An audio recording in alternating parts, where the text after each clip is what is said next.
on a talking, marching up to freedom land. Ain't gonna let discrimination turn me around, turn me around, turn me around. Gonna let discrimination turn me around. I'm gonna keep on a walking, keep on a talking, marching up.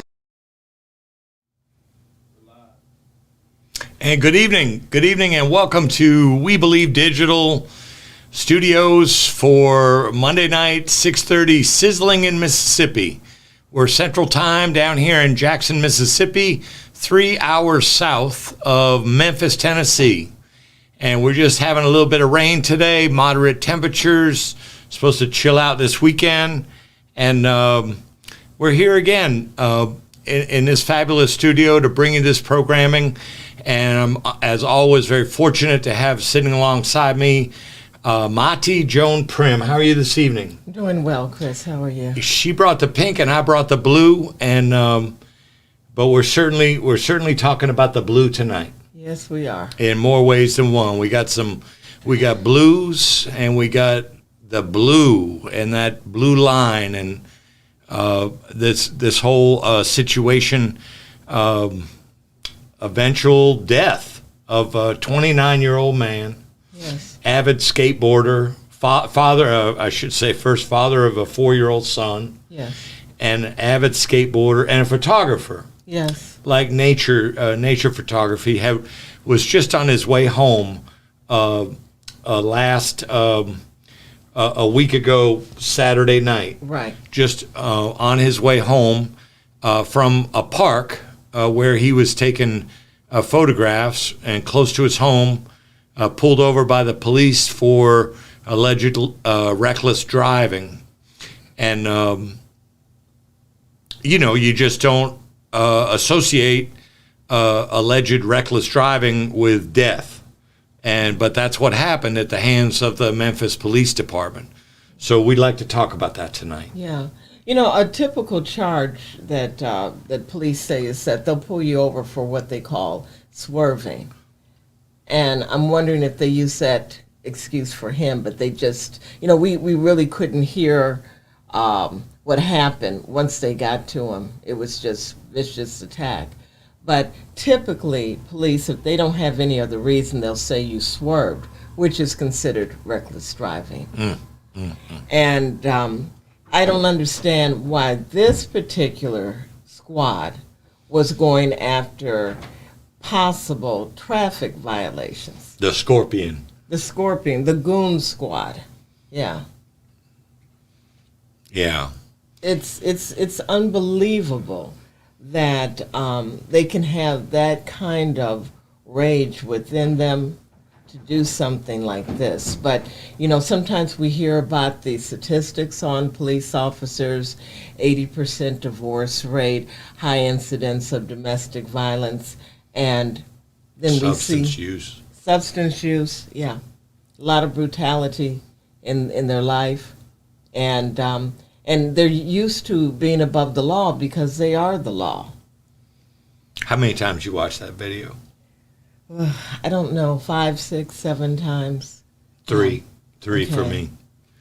Yeah, and I don't know why my brain wants to say one part of it was worse than another, but when it's beating and the kicking, and this man is down, surrounded by 3 officers or 4 officers, and then this other guy comes. At first, I thought he was white. From what I could see on the video, right? There was a white officer with the stick. This guy pulled out one. Not that one. No, he was black. There's a name for that thing. The knife stick. But that's not like baton. Sometimes they'll call it that. Yeah, but I mean, you slide it out of this thing. Right. It's not like the old school. Right. You know what I mean? Right. And it's retractable. Yeah. And he's already down. Right. And yeah, how do you make sense? You just don't make any. How do you make sense of this? Well, I look at it, and there's been all this discussion. Why was it black officers? And the reason why it was black officers is because they have internalized racism. They've internalized white supremacy, and they have a license to kill. And they're in a special unit. Right. What's that, the baddest of the bad? Right. No, I mean in That's terms what of... they're considered, that they go after. In other words, they're the ones that are going to... Right. So I don't know what they're doing making traffic stops. It just doesn't make any sense. Yeah. And they're not in police uniform, nor are they in police cars. And they're pulling people over like that? Somehow or another, I still don't know how this happened, but somehow or another, I mean, it was a total of about 13 minutes. But after some period of time, he somehow got free and ran. Yes. But they showed the running and everything, and eventually they caught up to him, and that's when the pain was that's when it went down. Right. And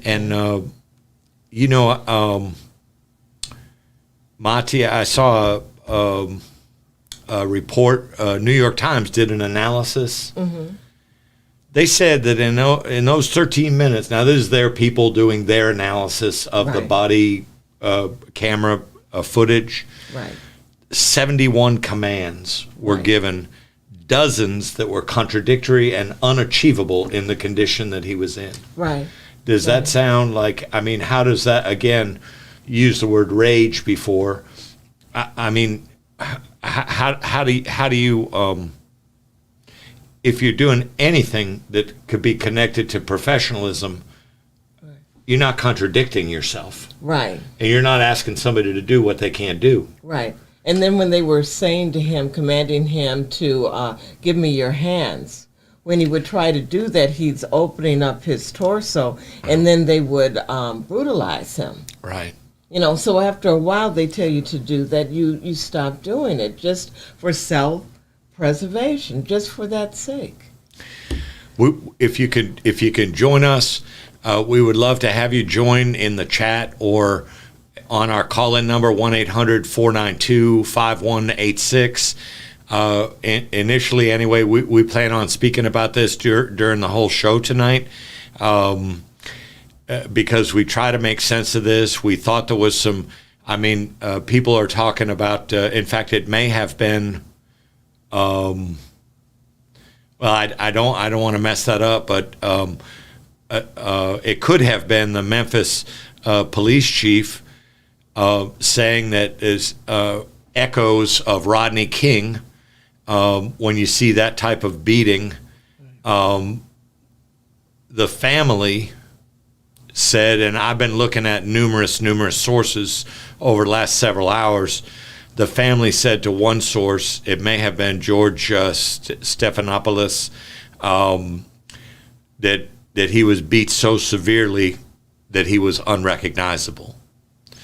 Traffic stop, reckless driving, beat unrecognizable by your own family. Yeah, his parents didn't recognize him. And if you look at the photograph of him in the lying in the hospital bed with all of the different tubes, it doesn't look like the pictures that we see of him, in happier times. No. Yeah, and apparently he had complained of shortness of breath, taken to the hospital, critical condition. Right. Took 9 minutes from the time the EMTs, which I don't grasp that one either. How do you get? I thought the EMTs came in a truck, capable of transport, but apparently it was 9 minutes from the time they showed up before, if I've copied that down correctly, before the ambulance showed up. I've heard that number, but I've heard even longer. He was on the ground, and they took a very long time to even administer aid to him. When on the news, they had a physician, and he said they should have immediately taken him in on a stretcher. Yeah, as quickly as possible, and they didn't do that. And this is where you get some reporter was saying something about, what's the words when you making up a defense?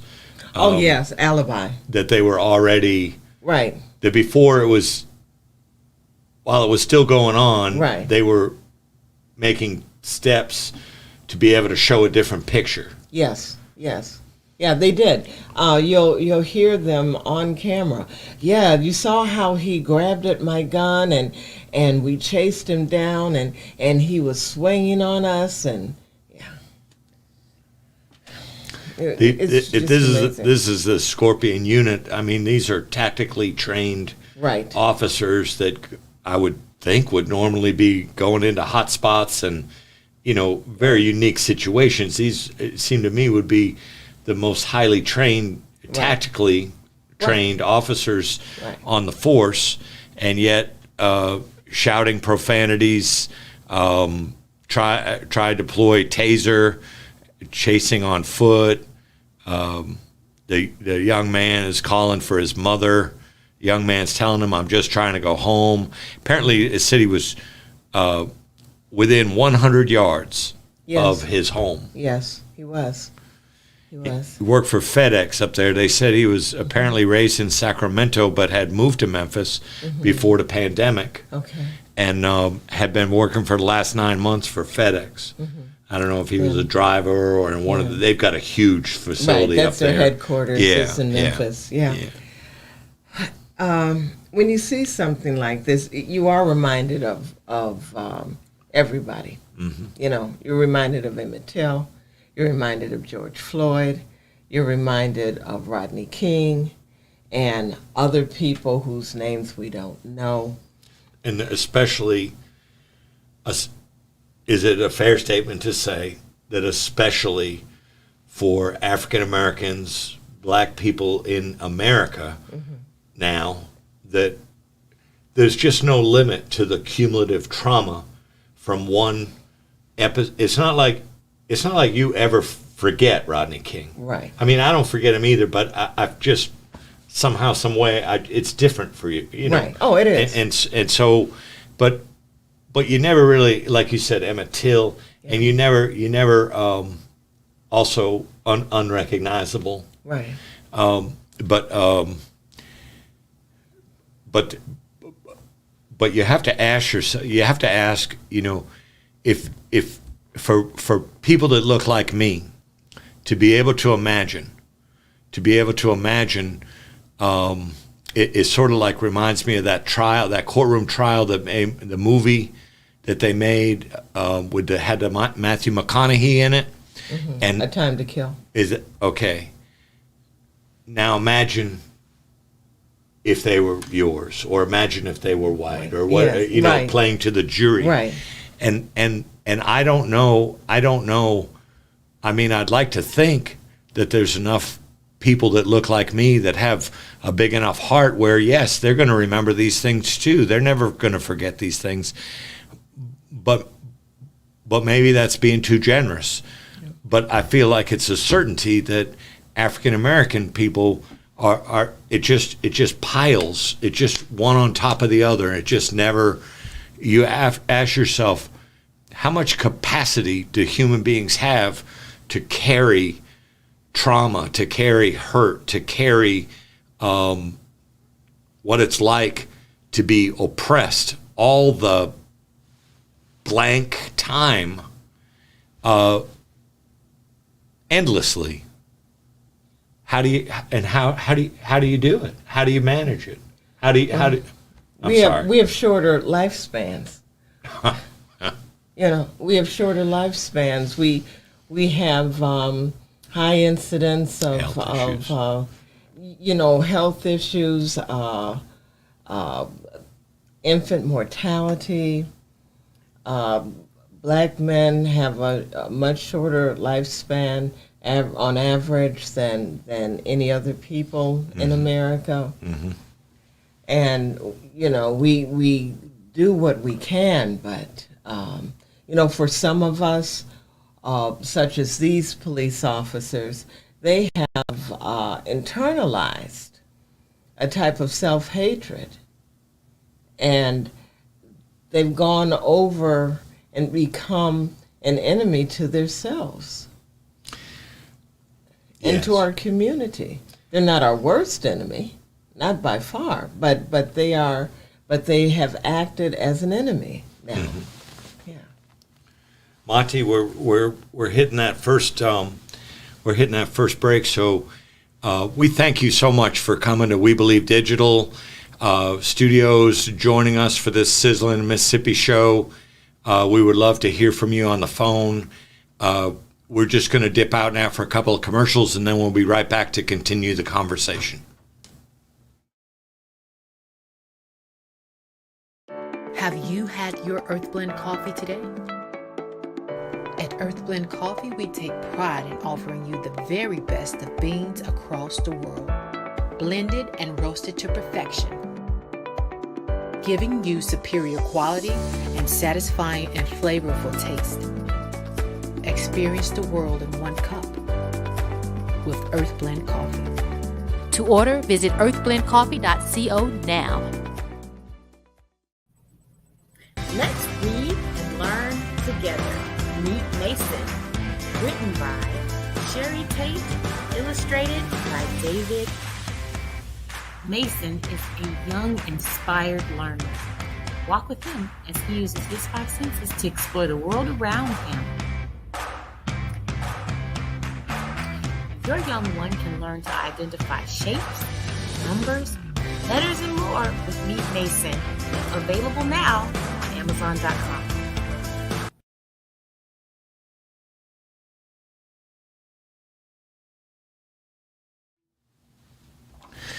And welcome back to Sizzling in Mississippi. Really glad you're joining us, and a big shout out to everybody that's joined us on the chat. We were just we don't have our usual laptop tonight, so we were just kind of scrolling through the studio phone trying to hear what you're saying. And thank you so many people for leaving comments and all. One comment that's made by a couple of different people, I was just hoping to get into if. Okay. You had said internalized regarding these officers, and when we step back and look at the origins of policing in this country, right. Well, we know what we're looking back to. Right, patty rollers. And I have to wonder, and how do you say this? I mean, most of my early life, I was raised to respect police officers. I still call a police officer or sir or ma'am whenever I see them. I talked to a couple of police officers just the other night coming out of a restaurant in Jackson. I talked to an assistant chief of police in Jackson today. I had a question about something having to do with an article that I'm working on for the Mississippi Link newspaper. And I just show respect, and that's my default, is to show respect. And yet, when these things come up and you learn more and more and more, what is the 1950, as respectfully as I can say it, what is the 1950 basic handbook of policing? If you put that beside the 2023 basic handbook of policing, mm-hmm. Is it any different? How much has changed? Is there a core? They say protect and serve. Yeah. Who? Was there what protection? 100 yards from his house. Right. Who was being protected? Who was being served? Right.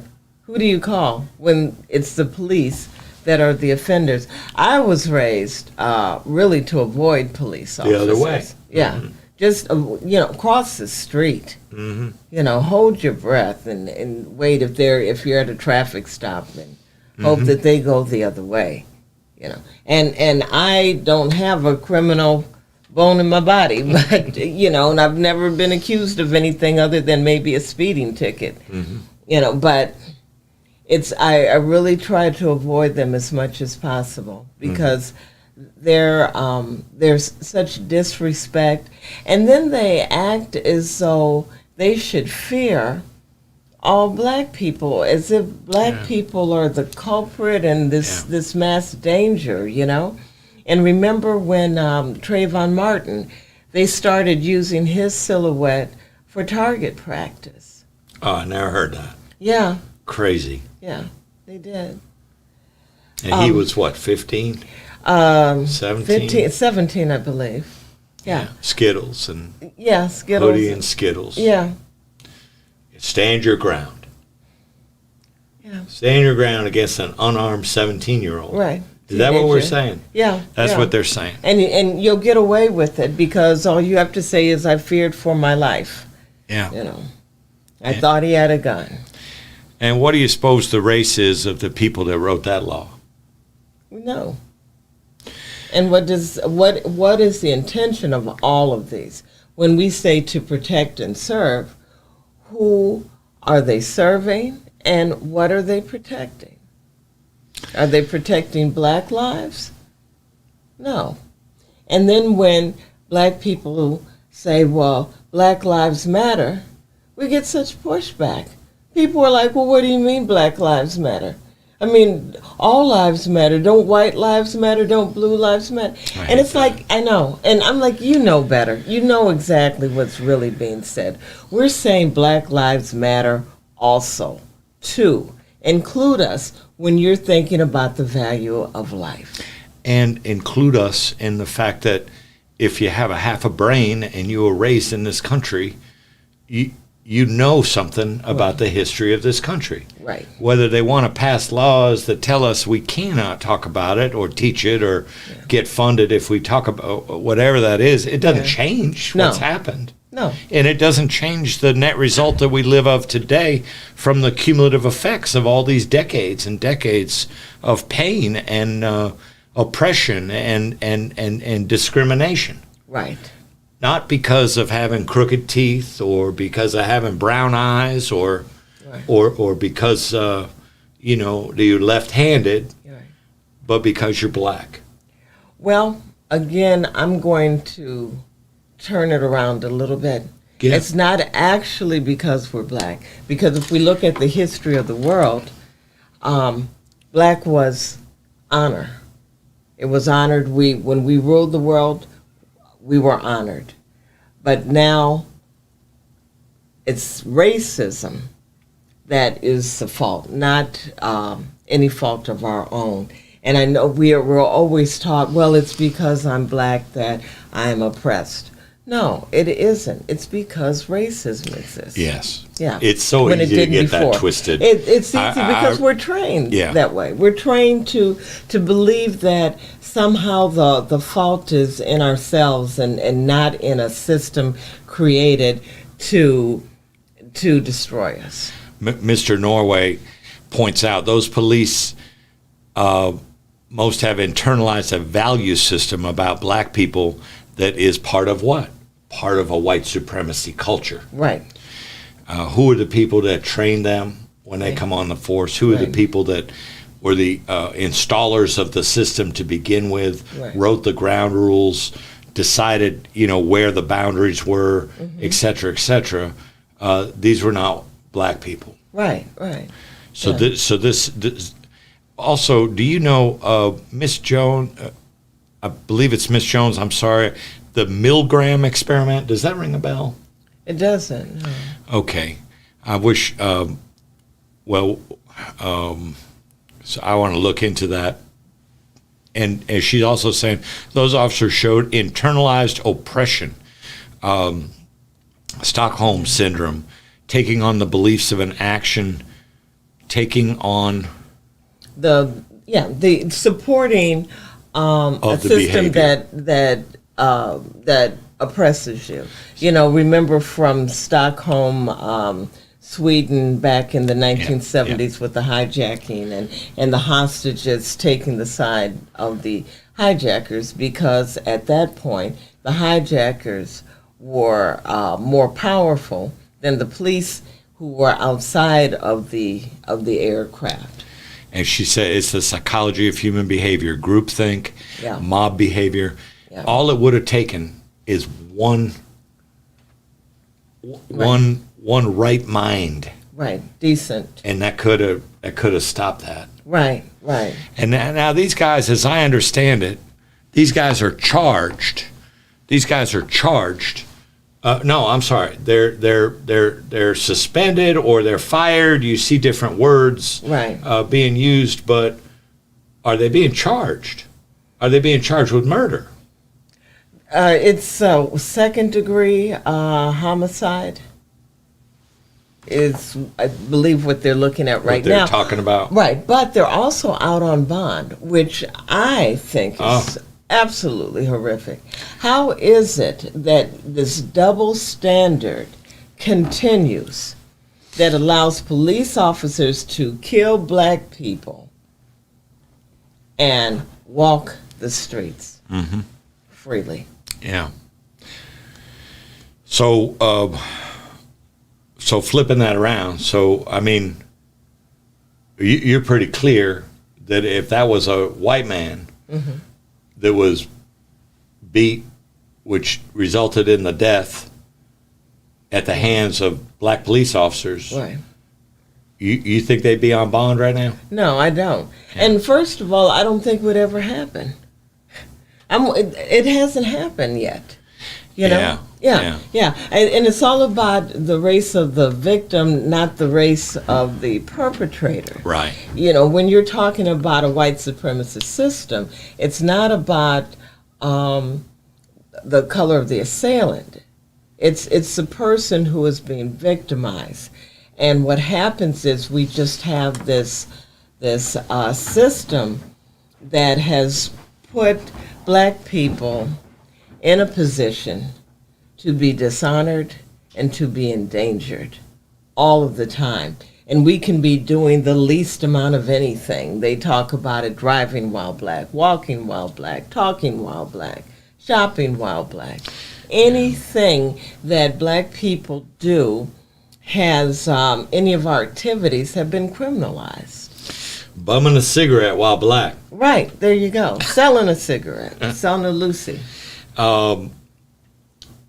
Kim Lewis saying fired and second degree. So Yeah. what you said before. Yes. And then, like we mentioned, the two other ones put on administrative leave, Yeah. and then the two EMTs and one female fire lieutenant. Right. Who stayed in the vehicle. They now have been fired. Miss Jones is telling us. But, you know, that's taken an awfully long time. Why is it taking that kind of time when the first 5 officers were swiftly fired, and now we see Preston Hemphill, Yes. a white officer? It's taken this long is he fired or is he suspended? And has he been charged? Doesn't look like he has. He's under investigation. Did you see the statement of the police chief, Sherilyn C.J. Davis? Did you see her statement? I believe Yes. it was on Sunday. Right. And you know, a lot of good words. And one of the things that really struck me, and I guess haven't been in the military or whatever. I'm just weird on this thing about an oath. Okay. You know, all 3 of the major jobs that I had that covered a span of 40 years, Yeah. every single one of them, I had to take an oath. Okay. And what Chief Davis, a black female, Memphis Police Chief Sherilyn Davis, what she said is that the behavior of these police officers is the exact opposite of the oath that they took. And boy, you have really gotten things twisted around when you're completely opposite of what you swore to do. Right. But, you know, I've heard other police officers say, well, when I became a police officer, I was told I'm no longer black, I'm blue. Yeah. Yeah. Right. And, you know, and they cover for each other. We're up on the commercial break. We'll just skip out for a second. We'll be right back with you in 90 seconds or 2 minutes. Thank you so much for joining us. We'll see you in just a bit. Let's read and learn together. Meet Mason. Written by Sherry Tate. illustrated by David. Mason is a young, inspired learner. Walk with him as he uses his five senses to explore the world around him. Your young one can learn to identify shapes, numbers, letters, and more with Meet Mason. Available now on Amazon.com. Have you had your Earthblend coffee today? At Earthblend Coffee, we take pride in offering you the very best of beans across the world, blended and roasted to perfection, giving you superior quality and satisfying and flavorful taste. Experience the world in one cup with Earthblend Coffee. To order, visit earthblendcoffee.co now.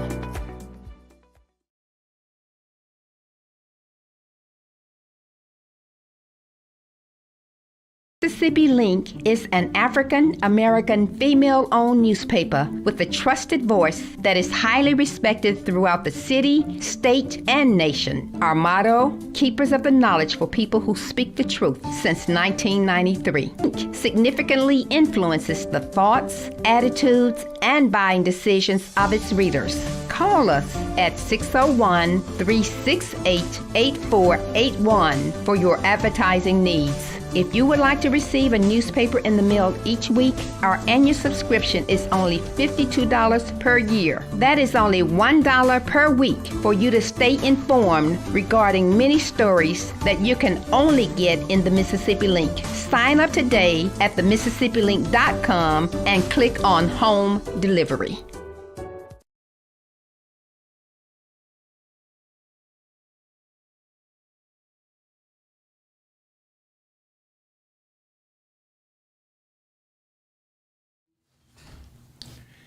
Welcome back to We Believe Digital and Sizzling in Mississippi. Chris Young alongside my Auntie Joan Prim. Just trying to talk this through a little bit. Have a dialogue about this horrific beating of Tyree Nichols, 29-year-old motorist, father of four, died 3 days later, beaten savagely by at least 5 different police officers, maybe more, and then dying 3 days later in the hospital, unrecognizable to his family in the hospital. And you know, in the middle of all this, Monty, I'm looking at, and I was talking to Mr. Garrett about this over the weekend. Both of us were working in here both days on the weekend. I don't know, we lost our mind or what, but Washington, D.C., Memphis, New York, Times Square, Boston, Los Angeles, Seattle, Detroit, Atlanta, Philadelphia, Chicago. Do you notice any name that's not on that list? And why is that? That how we're 3 hours south of where all this went down. The people in Memphis went up and closed the bridge. I'm not positive whether it was the north or the south bridge, but they closed the bridge for 3 hours. They had protests downtown in a park, and then they just took a walk and end up closing the bridge down. Apparently they shut down the transit in New York City out of concern that something like that would happen. Yeah. Vigils, protests, prayer groups going on, but yet not here in Jackson, Mississippi, just 3 hours south. I just don't understand it. I asked one of our bright young producers earlier tonight, why no marches? He said people just had enough, is what he told me. And so I guess that's it. But I mean, since when do we get the choice? We can't let it be enough. I don't understand it. I'm not hearing a whole lot of conversation here in Jackson about this. Yeah. I'm just not. I hear it elsewhere. I emailed Rukia Lumumba this morning. Haven't heard back. I thought maybe her PAI, the People's Advocacy, would get on it. Nope. Okay. I don't think we've had a news conference here in regards to what happened to Tyree Nichols. I don't hear anything. It's just a silence. Other community leaders in other places not on the list that I just mentioned Right. are doing that. Right. Mayors and selectmen or different size communities, whatever, and people are making statements condemning this. Right. You know, and then after we had which one led to the House passed a bill, but George Floyd, of course. Right. The House passed a policing reform bill. Right. George Floyd Act. Never went through the Senate. Didn't make it through the Senate. Yeah. They're talking about reintroducing it. Yeah. But no, and you know, the thing is, here in Mississippi, we've had instances where we have found black men's bodies hanging from trees. And nothing. It is silence. There is nothing. Nothing is said, nothing. I think one of the last ones was in Port Gibson, and it was seen as a homicide, and we had a lot of national attention.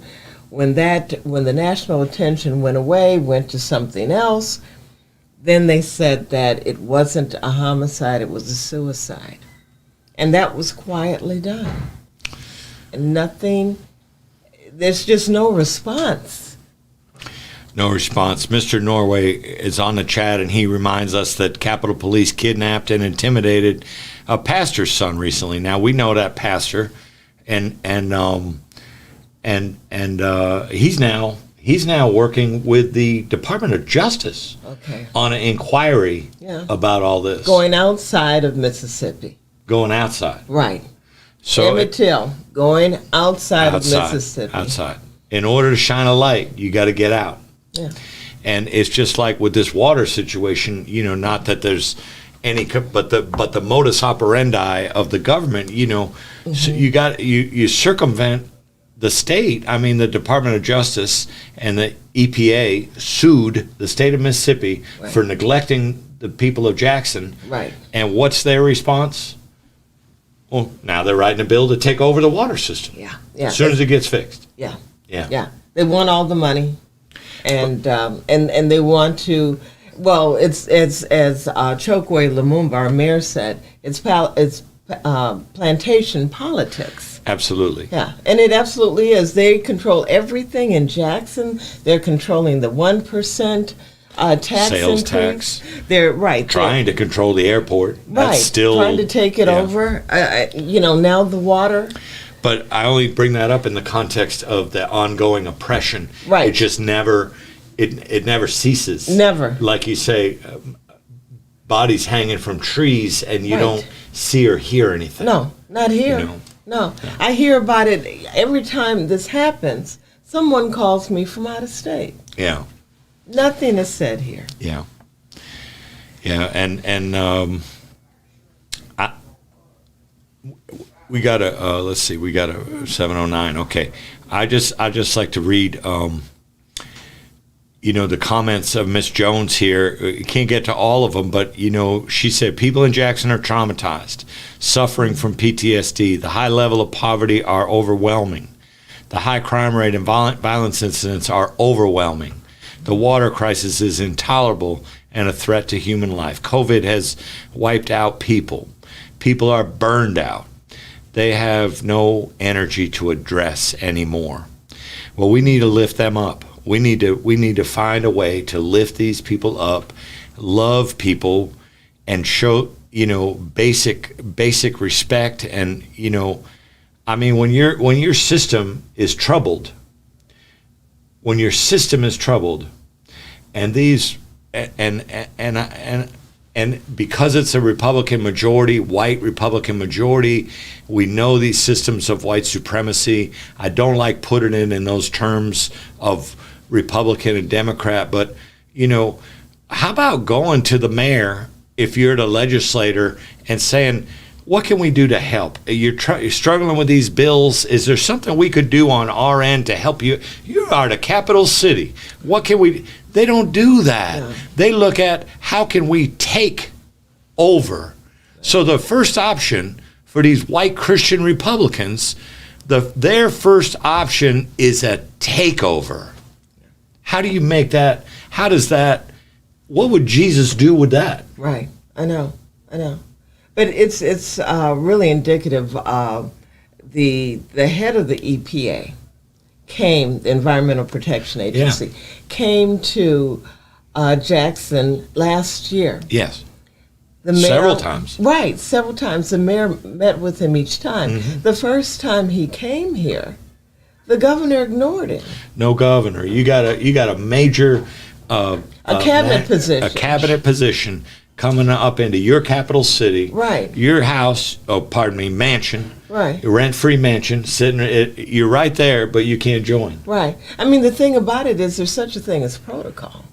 Political protocol would suggest that he is supposed to meet with him.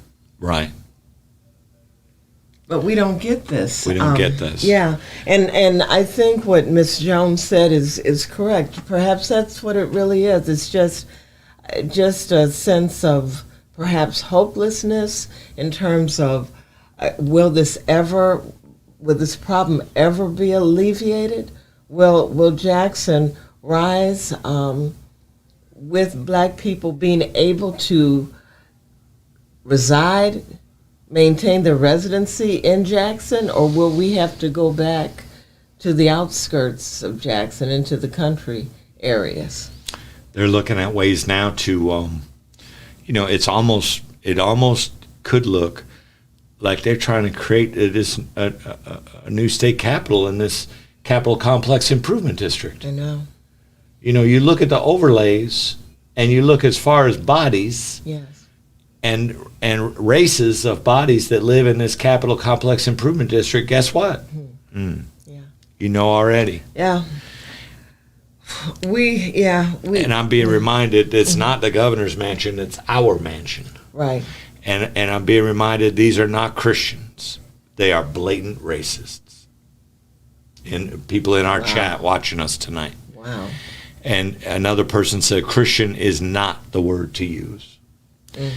And I don't know how many of our viewers get a chance to read the Mississippi Link, but I just turned in a story today under the heading of oppression surging above the baseline, because there's a baseline of oppression that never ever ends. But right now, these people are going hog wild with the things that they're doing. And it's rising above the normal oppression that goes on here every day. Yes.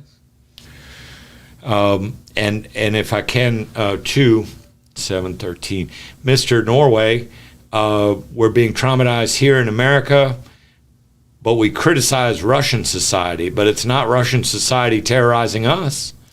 It's domestic terrorism against us, against the U.S. right here in the free world. Yeah. Yes, sir. Yeah. Well, when I first saw the video of Tyree Nichols being murdered, I wanted to leave.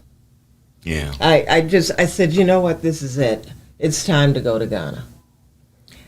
In West Africa, it's time to go home. That's what I said. I wanted to go home. I was like, I can do this. I know people in Ghana. I have ancestry there. Mm-hmm. They speak English. Mm-hmm. I can just go. And as badly as I wanted to go, I stopped and I thought about it and I said, but who am I leaving behind?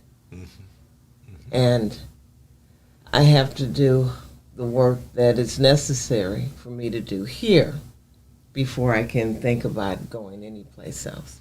It's so ironic you say that. Today I interviewed Reverend Hickman Johnson right across the street from pastor of Fair Street. Yes. And he said the same. He said the same thing. He said it was probably in the mid 70s, if I'm recalling correctly, mid to late 70s. He received two different offers to leave, and what things were going on at that time, he said he thought about it, but in the end, he decided to stay, just like you're saying now. Yeah. And again, Miss Jones, they are doing what they did to black people in Mississippi that they did post-Reconstruction. Right. Destroy all the advances black people all the advances black people made in Mississippi, destroyed towns, reversed voting rights, et cetera, et cetera, et cetera. Right. That's another thing too that I tie in. How do you tie with this? And we are going to have to keep an eye on the clock here, but how, I look up the bios on these legislators. I look them up all the time. Whenever there's a new crazy bill comes up, I go and look at the person's page, see what they say, and every last one of them, claim to be Christian. Or they'll tell you, I'm of the Baptist faith, I'm of the Methodist faith, whatever. So, but how can you do that? How can you say that, but not be a promoter of it? Pardon me. Of it advancing the people around you, the people in your community, the people that you want an election to represent. How can you not be making strides, making efforts to see all of those people in your district advance? How do you sleep at night when you don't do that? That's why it bugs me, that word advancement. Yeah. Well, it's partitions, because they're only going to look at the people that voted for them, and they're going to practice the type of politics that separates and segregates and disadvantages one group for another. A lot of dog whistles are blown here. Yes. They're not representing their constituency, which should be everyone in their district, but only those that they agree with. Yeah. And everybody else will be punished by being ignored. Right. And this is what it is, and it shouldn't be, because again, they're taking an oath as well when they're sworn in. Mr. Lewis said, Chris, you're in the minority in your thought process of the economic and racial situation in Jackson. If more white Americans advanced the agenda, the USA would be a peaceful country. Mr. Norway says, is this democracy or pseudo-democracy? Yeah. Well, there's always a problem with democracy, because the majority wins, and the minority, which could be just 49%, is disenfranchised. This technology is amazing.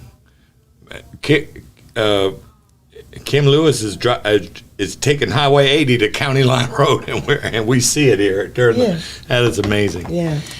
Well, Mati, we're running out, but I appreciate you, and I appreciate when we have these discussions. It certainly looks like we have got some wonderful people watching, engaged people. I don't know. We didn't offer any direct solutions. They're not always easy to find. They're easy to find, but in this environment, in this climate of white supremacy, they're very difficult to get traction, to get legs on the ground, but we're always looking for ways to do that. We thank you so much for coming by the show tonight. We will definitely be back next Monday at 6:30.